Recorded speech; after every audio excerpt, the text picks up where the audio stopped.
how have you seen the e-commerce world evolve and change, and what has been the strategy to adapt Syndicate?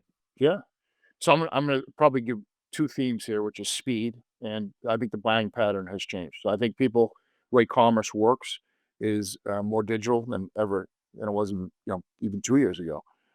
I think the experience of buying products has shifted in the way people buy things. They shop for it a certain way, and then they go buy it. Sometimes they buy it in a store, sometimes they buy it online. Mhm. So I think the way people buy product and get product delivered now has shifted pretty dramatically. I think the other thing that's changed is I think people or companies are thinking more broadly. Where else can I sell my product? Non-traditional places. And there's a lot depending on what you're looking at. But you know, traditionally, people might have been selling through 15, 20 outlets or retail partnerships or wholesale partnerships. Now that number is probably triple that. So I think that that model is going to continue. I think obviously what Amazon is doing is very, I think positive, it's disruptive, call it all of it.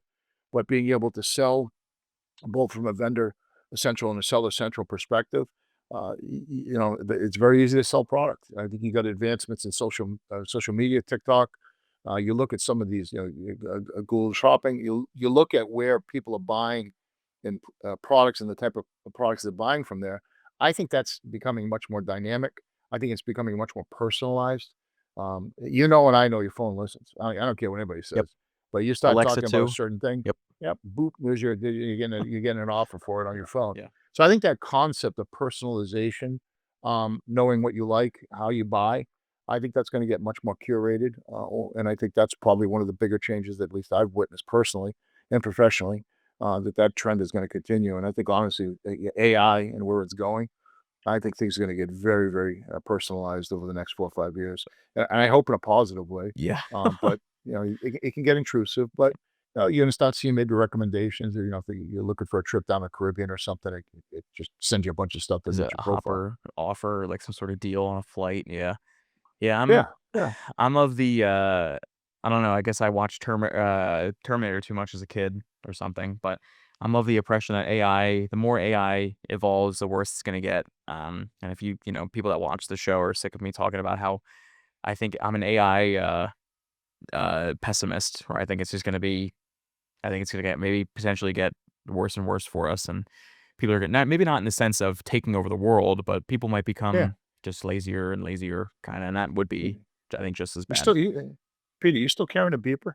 A You got beeper? you got I the might beeper have on your to. you got it on your hip and still wearing it? Here's what I'm gonna do. I'm gonna get a Walkman, I'm gonna get a beeper, and I'm gonna start going back That's to the awesome. mall. I'm gonna Yeah, completely oh, forget that's it. technology. I'm gonna go back That's it. 30 years, Back to the 40 future. years. Exactly. I'm just gonna do that. Well, I hate to say it, but I think that the train's left the station on AI. Yeah. I think, Oh, yeah. unfortunately, you're right. There's a lot to be worried about, but there's a lot to also be, um, positive about. So I Yeah. think that's really gonna come down to how society uses it and manages it. But it is an amazing, technologically, it's amazing how fast you can build software Yeah. now, how fast you can map software, how fast you can QC data. It's gotten really good language translation, and it's just really cool. And we're still very early days on this Right. stuff. So I am fearful in some parts of it, but I can see the power of it. Yeah. It's pretty amazing. I'd be a fool to say that AI has not empowered a lot of great businesses and a lot of, just amazing advancements in technology. I just worry I had this quote, I think I said this on our other episode, there's a quote that's like, "Science, science always asks if they can and never if they should." So, Yeah, yeah. we will see in the next 5 so years where we are and what happens, but a little bit right now, I'm like, "Ooh, like, where are we going with this?" So, Yeah, we'll see, I but know. I gotta be honest with you. It's the most disruptive technology I've ever seen in my 30, 40-year career, and it's yeah, just amazing what it can do. yeah, I mean, the efficiency, the ability to build code in seconds right. would take a week. It It's crazy, it does it but it's instantly. Yeah, no, yeah, I can definitely see the benefit, just a little, but worry. I get it. yeah, I get it. I'm the same way. There's word, stuff. yeah, I mean, honestly, you look at Elon Musk. He says the same thing. right, You got to be careful. yeah, So and he's a smart guy, so I trust what he yeah. says, so, but anyway, to the one of the questions I always like to ask, we kinda got into the what's next for Syndicate, and I do wanna maybe ask that as well, but I also like to ask, As the CEO here, what is something that if you could talk to every e-commerce seller out there that's struggling with the manual data um, syndication or the manual data uploading, what is one thing that you could tell them as the CEO of Syndicate that sets Syndicate apart from other similar businesses? Sure, I think it's a couple of things. One is that we touched upon the white glove, but it also comes down to us thinking right to left. Where's your? We know what the data is that they want.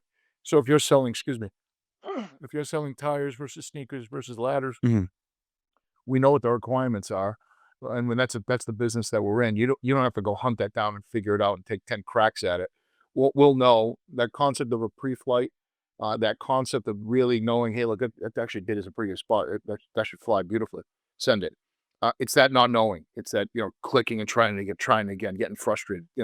There's a tremendous amount of time spent doing that, and not doing any QCing on the data. They're just trying to get it to go, and when they do that in a spreadsheet, you could easily screw something up or copy the wrong row. I mean, it happens all the time. But really, from the perspective of where we add value is along those lines. We've got a structured approach, a disciplined approach that's being monitored not just by people but by our software, Right. and we're looking for those data variances and problems before you even send it. So I think that's kind of where I think it's going. I think in the next 3 or 4 years, AI is going to be taking on a more prominent role both in the mapping as well as the data quality checks before it even goes. And I expect things should get easier in that space. But you've got to be willing to kind of change your mind a little bit and try to do something differently. Because if you don't, I don't want to say it, but you're kind of You're screwed done. because Yeah. you're not going to catch up. I mean, the guy next to you, who's your competitor, who embraces it, is just going to smoke you, Right. and that's just kind of what it's going to be.